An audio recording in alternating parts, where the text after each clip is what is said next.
Éternel, je te remercie ce matin. Et j'élève ton grand nom. Parce que tu es au milieu de ce peuple. Et tu les conduis jour après jour. Père, tu as eu ton plan de me placer au milieu d'eux ce matin. La parole que tu m'as donnée, aide-moi à pouvoir le leur donner. Et je te remercie de ce que tu as envoyé ton esprit afin d'ouvrir les portes, afin que la parole entre dans un cœur, afin que nous lavions nos habits dans le sang, afin que quand la trompette sonnera, nous puissions partir avec toi. Merci au nom de Jésus. Amen. Nous allons nous asseoir. Alléluia. Amen.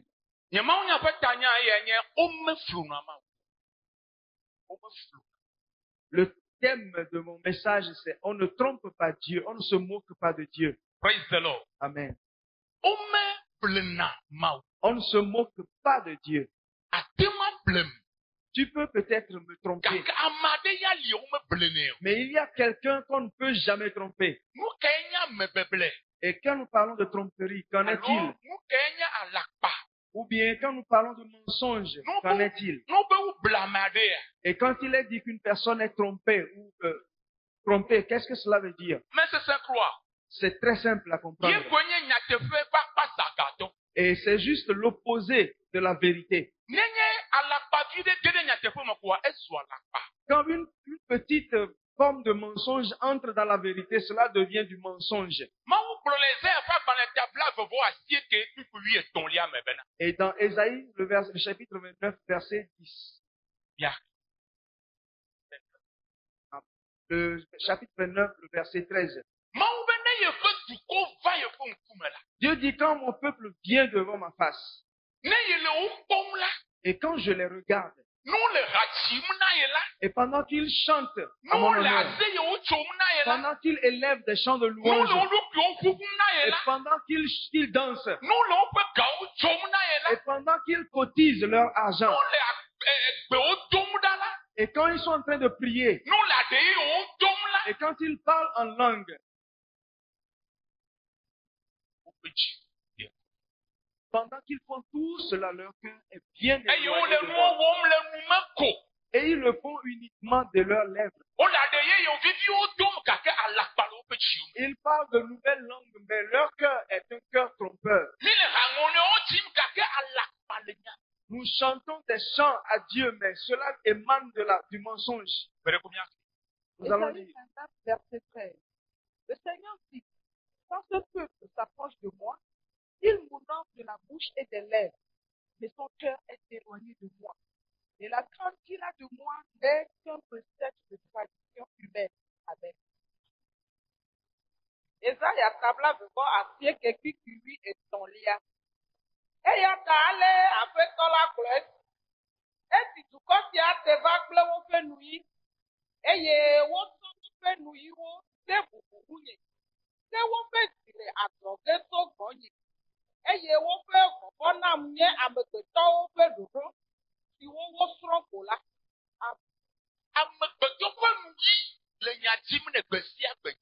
Et chaque jour, les lèvres de l'être humain lui causent du trouble chaque jour.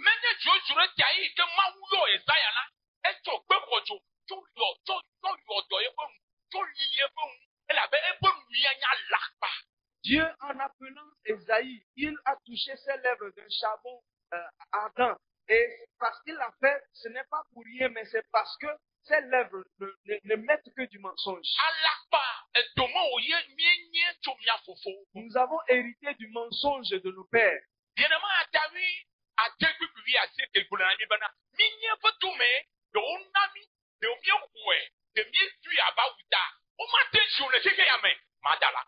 Et Jérémie, le chapitre 18, verset 19 nous dit, nous avons eu, comme 16 et 19 nous dit, nous avons eu le mensonge pour héritage. Et donc, quoi que nous fassions, le mensonge sera toujours dans nos lèvres.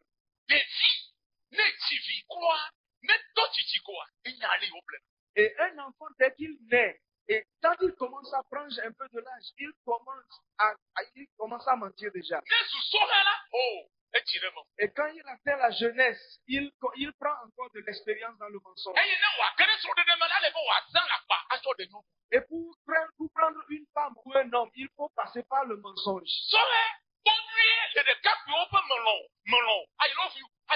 Je t'aime, ma fleur, mon chouchou. Cher jeune, prends garde à tout ce que les hommes ou bien les femmes te disent pour te dire je t'aime, je suis vraiment amoureux de toi. Prends garde à cela parce qu'il y a du mensonge dedans. Et quand je te vois pas, je n'arrive pas à dormir. Et une fois qu'il t'aura pris comme époux ou épouse, il pourra dormir sans même te voir. Et l'esprit de mensonge s'est saisi de tous. Même les pasteurs. Et même les prophètes. Et même les diacres de l'église. Et les femmes aussi. Et tous ceux-là sont en train de danser, étant assis sur le mensonge. Et Jésus a donné 5 ministères. Et nous les hommes avons créé un 6e ministère, qui est le ministère du mensonge.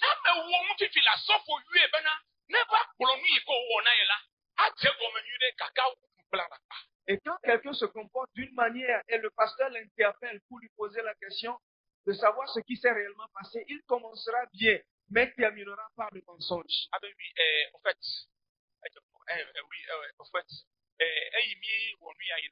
Du coup, en français.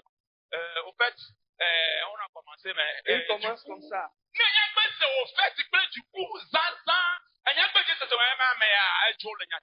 Quand quelqu'un commence à narrer l'histoire et commence pas au fait et continue pas du coup, il faut savoir que le mensonge est déjà introduit dans ce qu'il dit.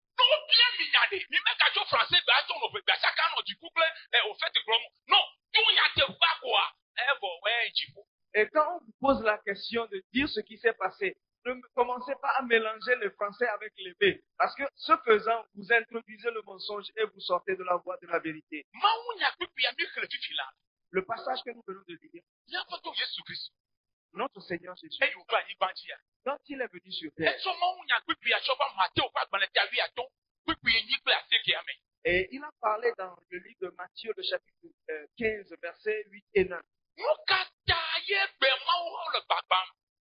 Et pourquoi est-ce que de nos jours, les églises de Dieu sont en train de tomber?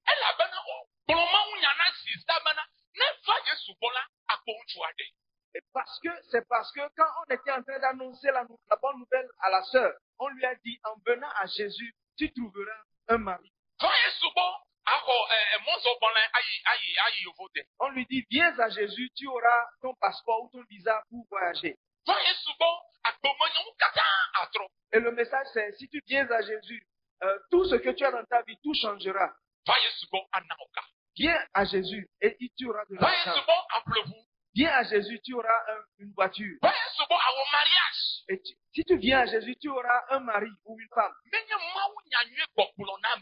Ça, ce n'est pas le vrai message chrétien. Nous sommes en train de mentir dans le compte de Dieu.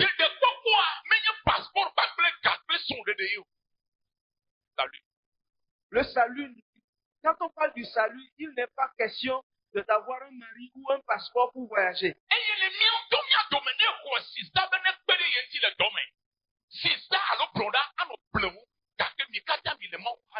Même parmi nous, quand tu vois une soeur, tu lui dis viens m'aider ou bien viens être mon associé ou mon assistant.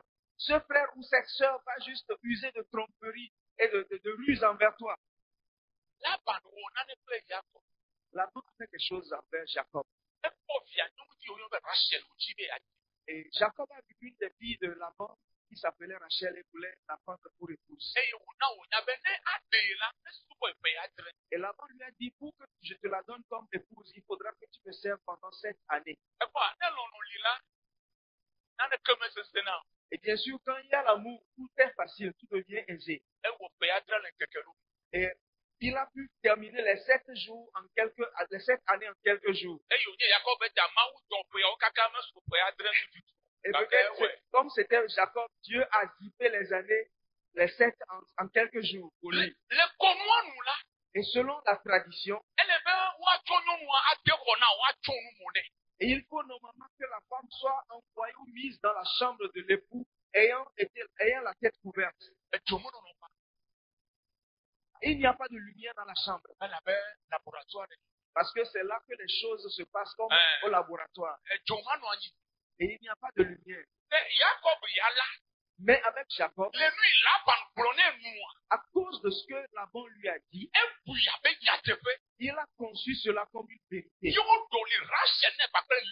Et dans l'obscurité, on lui a introduit Léa à la place de Rachel. Et puisqu'elle avait le visage couvert, Jacob ne s'est pas rendu compte de cela. Et ce qui devait se passer la nuit s'est passé et le jour est apparu.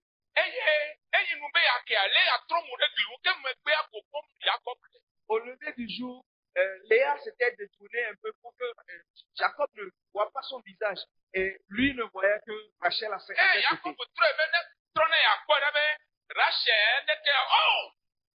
Et Jacob l'a retourné.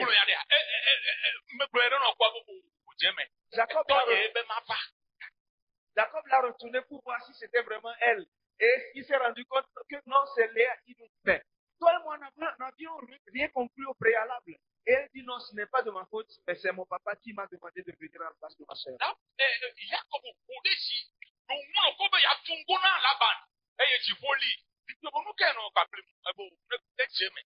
Le cœur de Jacob était enflammé. Il voulait même donner un coup de poing à Léa, mais le ciel lui a retenu la main pour lui dire calme-toi. Et il lui a fait comprendre que dans la contrée, si par exemple un père a des filles et il y en a une qui est l'aînée, et elle a eu un cadet après elle qui est aussi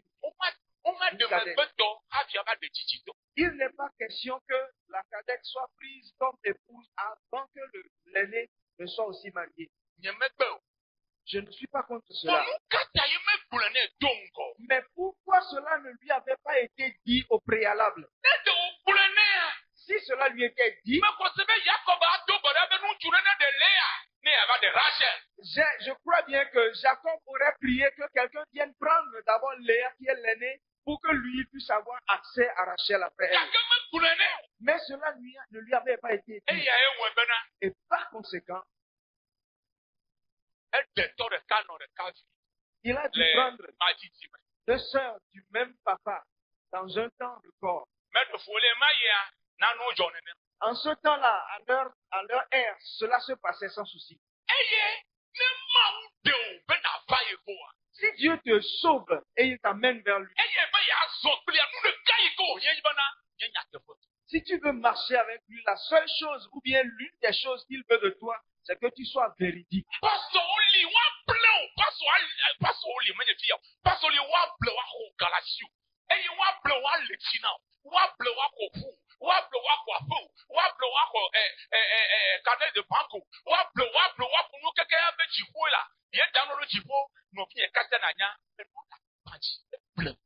Et il y a des pasteurs. Je remercie Dieu. Certes, il y a des pasteurs qui usent de ruses, de tromperies envers les membres. Et ils vont te dire que, en tout cas, il n'y en a pas parmi nous. L'apôtre ne fait pas cela. Mais ces pasteurs vont te dire, donne ta voiture, donne-moi ta maison, donne-moi ci, donne-moi cela. Et amasse tout comme trésor dans le ciel. Alors que les choses que tu lui donnes sont toujours sur la terre et il s'en sert. N'aie point confiance aveuglément en ton mari ou à ta femme. Mais la Bible nous demande quand même de placer notre confiance en cette personne.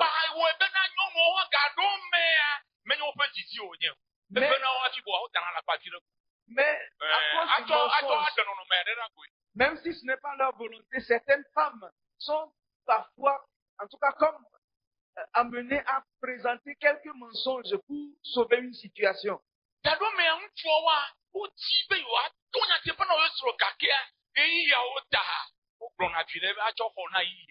Et les hommes même veulent dire la vérité à leurs femmes, mais à cause de la dureté des temps, à cause de ce qui se passe de nos jours, ils ont préféré introduire ou bien cacher le mensonge avec quelques ruses. Toi, homme, quand il est nuit, et tu marches sur la plante des pieds, et tu vas vers la domestique, et ta femme te voit, et elle t'interpelle, dit, mais qu'est-ce que tu es en train de faire? Et te demande, mais qu'est-ce que tu es en train de faire? Et tu dis, non, je suis en train de tuer les moustiques. Est-ce que tu es devenu un insecticide pour tuer les moustiques? On t'a eu, monsieur. Et tu es en train d'aller pour chasser, mais ça n'a pas vraiment réussi pour toi. Et tu commences à taper dans les mains comme pour tuer des moustiques. C'est un mensonge. Entre mari et femme, nous devons veiller à ce que le mensonge ne fasse plus partie de nos interactions.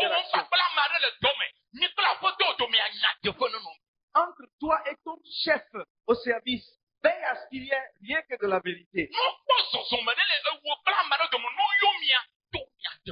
Quand on te voit aborder quelqu'un, quand on t'interpelle, il faut que tu dises la vérité.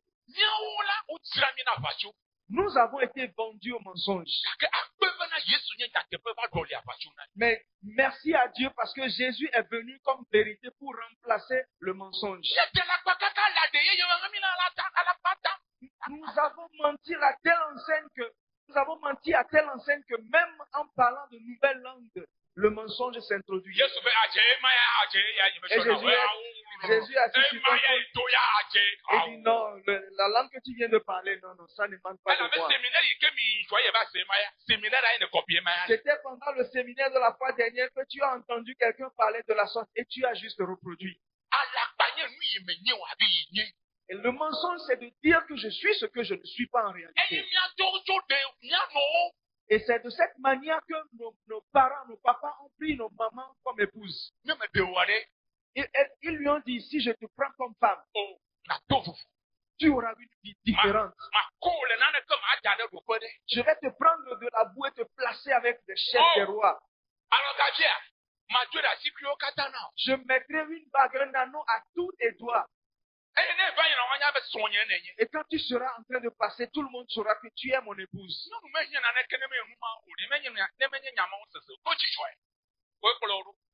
Ces genres de paroles, normalement, ne sont pas une grande chose.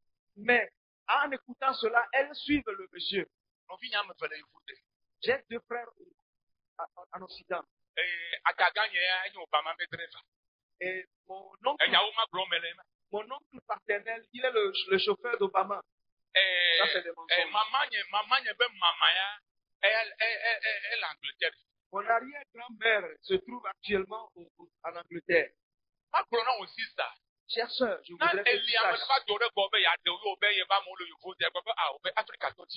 Si je veux te dire ceci, si un homme se présente devant toi pour te dire je veux t'épouser, et il commence en disant j'aime ma famille à l'étranger et tout ça, dis-lui non, moi je veux quelqu'un qui a des familles au Togo ou en Afrique.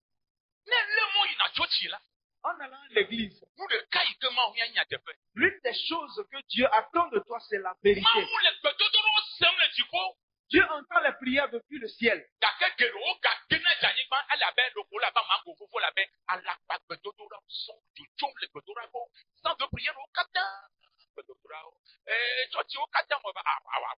Nous prions.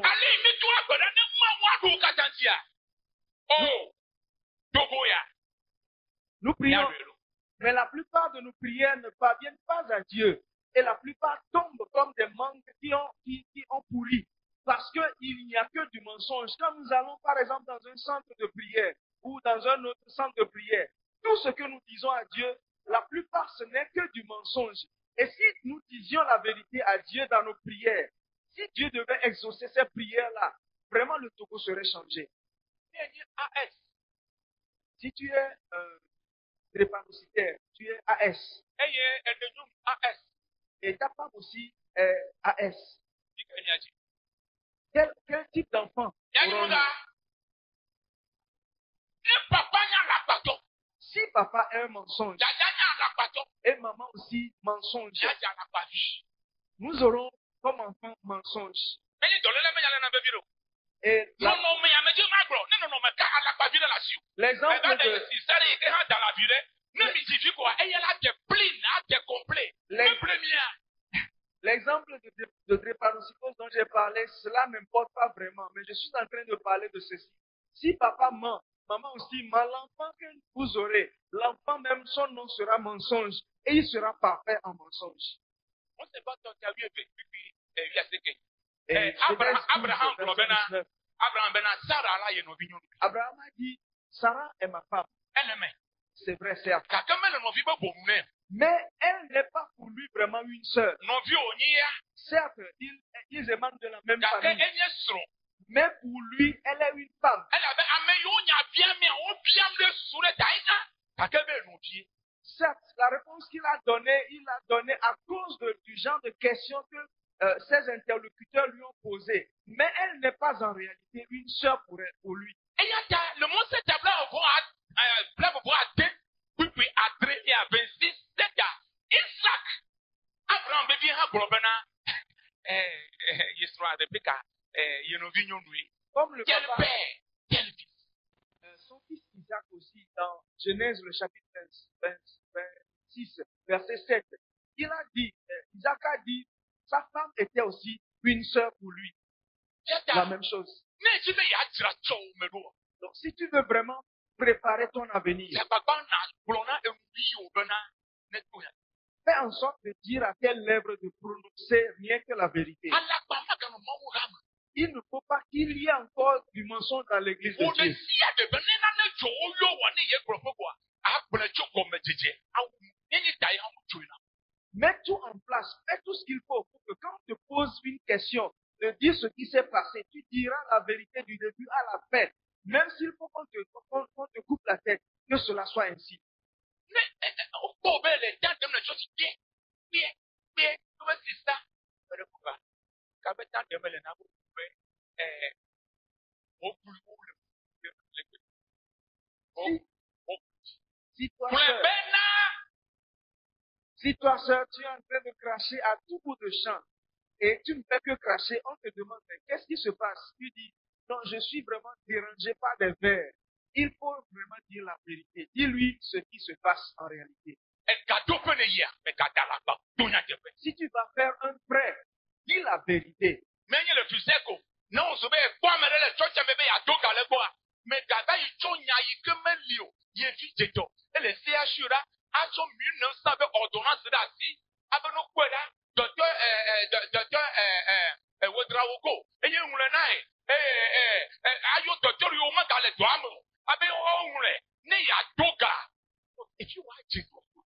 Je ne suis pas en train de parler. Quand il s'agit de prêt, je ne parle pas de la PUSEC ou bien d'autres microfinances, mais je parle par exemple du cas où tu vas faire un frère ou une sœur pour emprunter de l'argent. Il ne faut pas commencer à lui dire des histoires qui n'existent pas. Par exemple, vraiment, mon enfant est tombé malade, j'ai besoin de tel montant pour amener l'enfant pour faire les soins parce que l'ordonnance lui a été prescrite par tel docteur ou des ordonnances qui ont été peut-être qui datent de 1900 et tu présentes cela pour juste l'amener à te donner l'argent. Que cela ne soit pas ainsi. Et le passage que nous avons lu en premier nous dit que nos cœurs sont éloignés de lui, Dieu. Et nous sommes en train de nous comporter selon la tradition des hommes. Et le monde est arrivé à un certain niveau où sans mensonge, il est difficile d'avoir de quoi manger. Dans les affaires, souvent on est amené à présenter des mensonges. Pour faire du commerce, les gens mentent. Il faut arriver à dire certaines choses à l'enfant pour que l'enfant parte parce qu'il demande trop de l'argent. Et ce faisant, nous donnons naissance à de petits mensonges.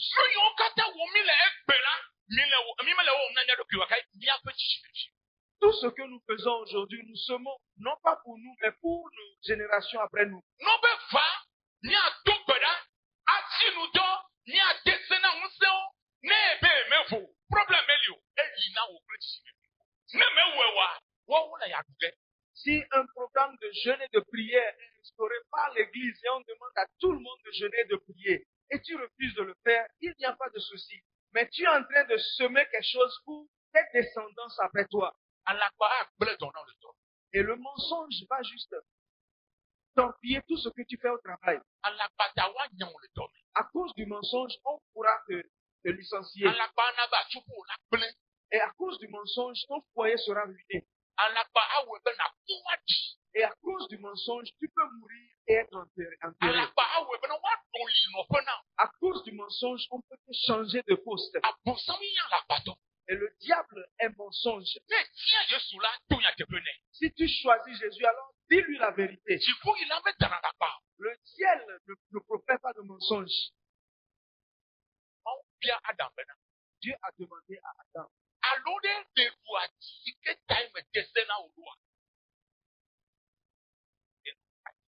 Est-ce que tu as mangé du fruit au sujet de l'arbre au sujet duquel je t'ai donné, je t'ai interdit de ne pas manger du fruit? Adam n'a pas non plus dit oui, et il n'a pas non plus dit non.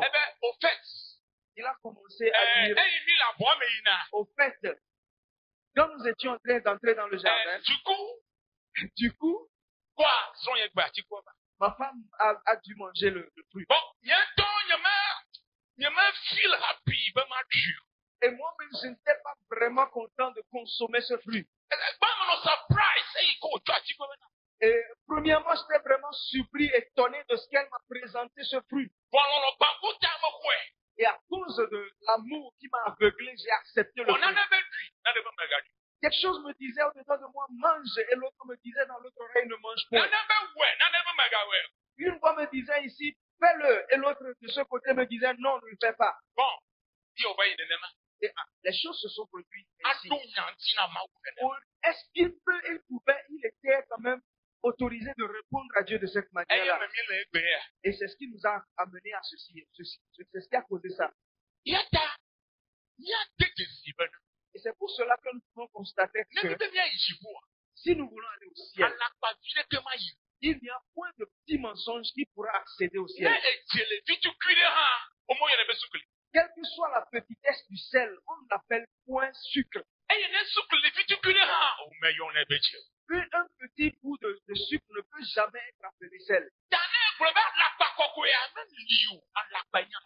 Donc si tu dis, ça c'est un mensonge sain, il n'existe point de sain.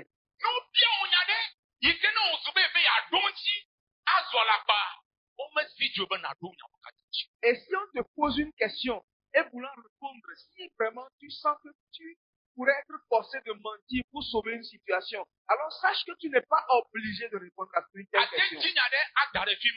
Tu peux trouver par sagesse quelque chose comme réponse et placer cela. Tu trouveras une parole de sagesse pour répondre et éviter le sujet ou éviter la réponse de mensonge. Tu pars à un séminaire et vous recevez chacun un prix. On te demande si vous avez reçu quelque chose, une prime. Et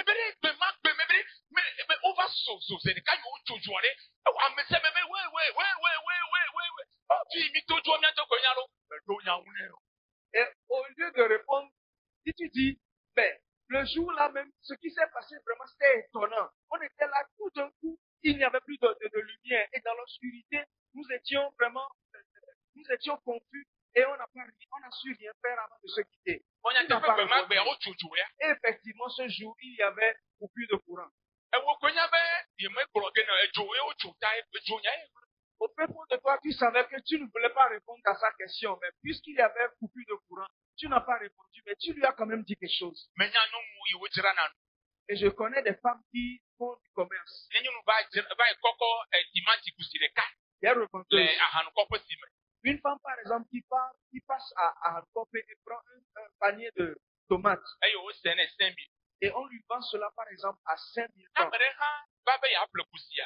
Si quelqu'un d'autre vient à elle pour acheter ce même panier de tomates, elle dit, mais vraiment, les prix ont flambé. C'était tellement cher, on lui demande, maintenant, finalement, tu l'as pris à combien au marché? Il dit, mais les gens de Ouaga qui nous approvisionnaient, n'étaient point là.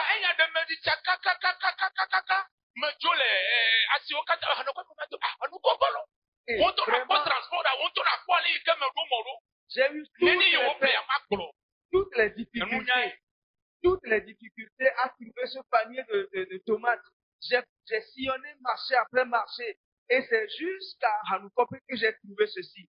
Et vraiment, même les frais de transport, ça tue. Et elle savait qu'elle ne voulait pas répondre. Donc, elle a trouvé cela à dire comme réponse, sans mentir. Tu n'es pas forcé de répondre. Mais si tu veux répondre, évite le mensonge.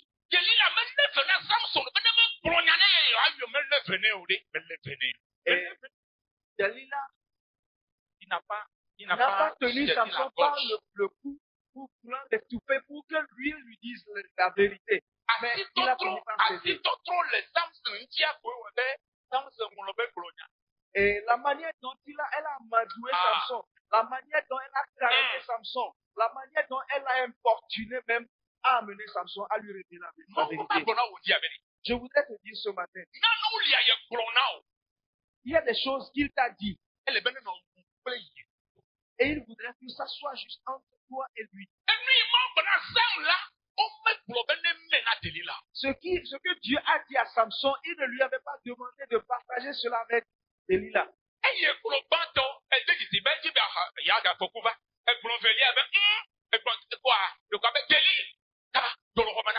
Premièrement, elle lui a posé la question et il lui a trouvé une réponse. Et tout ce qui s'en est suivi, c'était comme des risques qu'il prenait. Une deuxième fois, et il a répondu. Et ça a présenté des occasions de chute pour lui. Il devait savoir que vraiment ceci, c'est le péril qui m'attendait. Et il devait lui dire, chère femme, sors de ma chambre. Il faut qu'il y ait entre toi et ton Dieu des secrets. On ne te demande pas de dire toutes les vérités de Dieu à tout le monde. Dieu dit c'est entre toi et lui. Et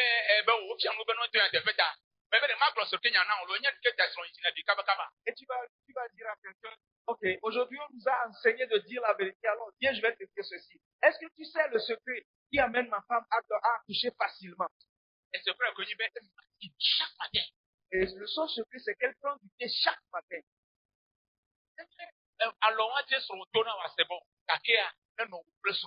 Si Dieu t'a fait grâce d'avoir une telle femme, ou bien d'utiliser une telle sagesse pour accoucher facilement, que ça soit entre toi et ton Dieu. Avant de présenter mon dernier verset, je veux vous partager avec vous l'histoire d'un chef d'entreprise. Et un matin, il s'est bien habillé. Et il a mangé son petit déjeuner. Qu'est-ce qu'il a mangé? La pâte.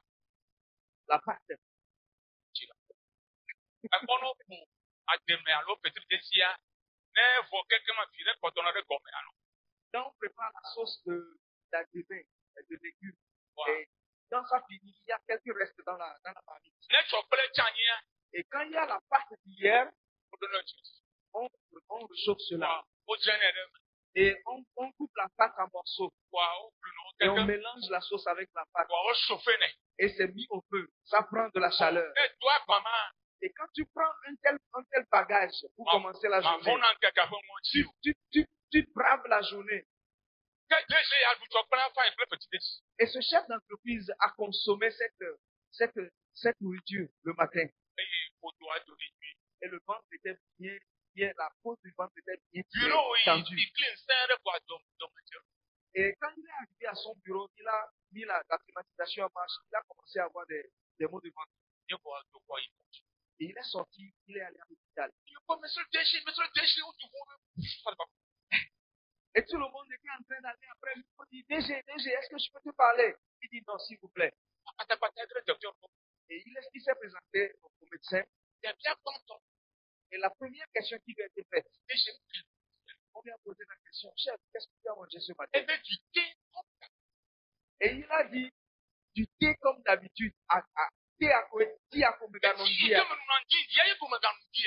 le thé que je prends, comme d'habitude, c'est cela que j'ai pris.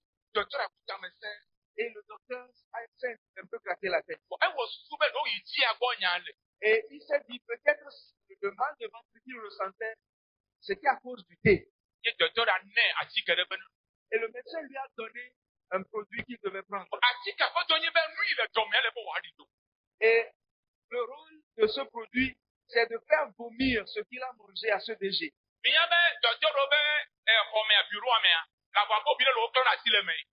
Et vous savez qu'il y a dans le bureau des médecins un coin où il y a un lavabo où on peut se laver les mains. Et quand il a pris ce produit, et quand il est arrivé au lavabo, imaginez un peu la scène. Monsieur le DG, pourtant vous m'avez dit que c'est le thé, hein? Eh bien, oh, en fait,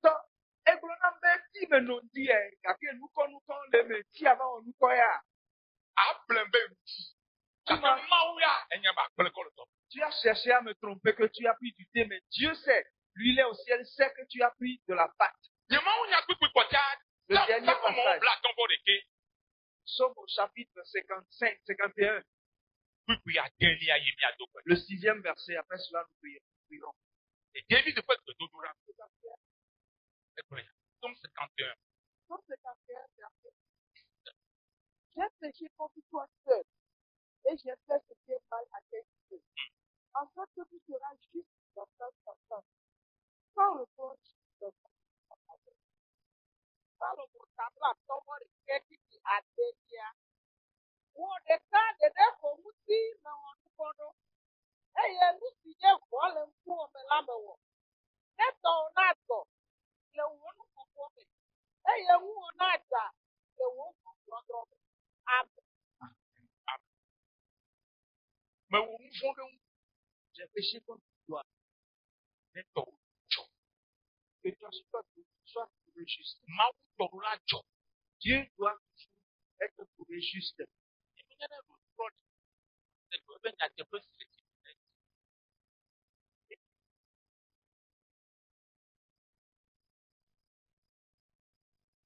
Verset 8.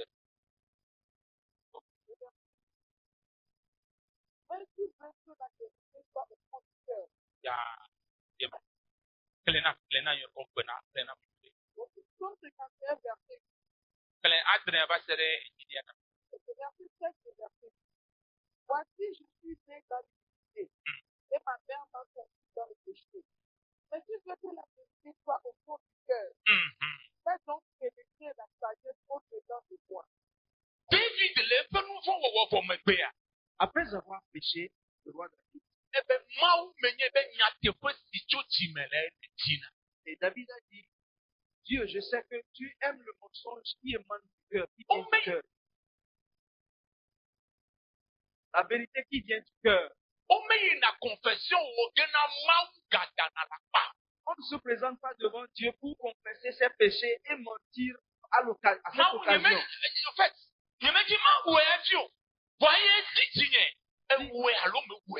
dire à Dieu, Dieu, vraiment je n'ai pas voulu faire cela, mais j'ai été amené ou forcé à le faire. Est-ce que c'est cela qui importe? Si tu es ici ce matin et tu as trompé quelqu'un ici, et à chaque fois que cette personne te voit, son cœur est remonté. Tu lui as dit quelque chose et il a eu confiance et t'a prêté de l'argent. À chaque fois qu'il te voit parce que tu n'as pas payé, son cœur bouillonne au-dedans de lui. Il a fait un travail pour toi et tu ne l'as pas payé. À chaque fois qu'il t'aborde, tu trouves des excuses. Il faut que tu lui dises la vérité, que cela soit au fond de ton cœur.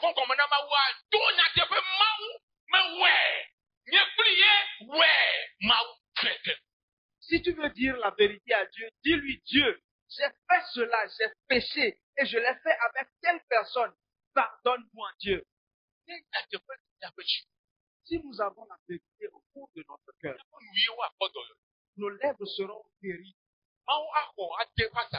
Et Dieu va te prendre et te placer au milieu de son assemblée. Et Dieu te confiera les choses célestes.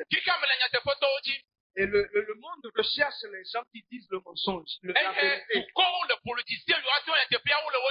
Et les nations sont en train de rechercher des gens véridiques. Et Dieu même veut des gens qui disent cette vérité. Et Dieu veut des gens, des serviteurs qui sont vraiment véridiques. Ce matin, nous allons prier. Tu vas demander à ce que l'esprit de vérité puisse descendre en toi. Et on sait que vraiment tu mens. Tu as de l'expérience. Mais à partir d'aujourd'hui, que chacun prenne la décision ferme. Parce que quand nous nous retrouvons comme peuple devant Dieu, nos cœurs sont éloignés de lui. Et que notre adoration ne soit pas une adoration qui vient des lèvres. Ça doit partir de l'autel qui est notre cœur, au fin fond, au très fond de nous. Et Dieu pourra recevoir cela au ciel.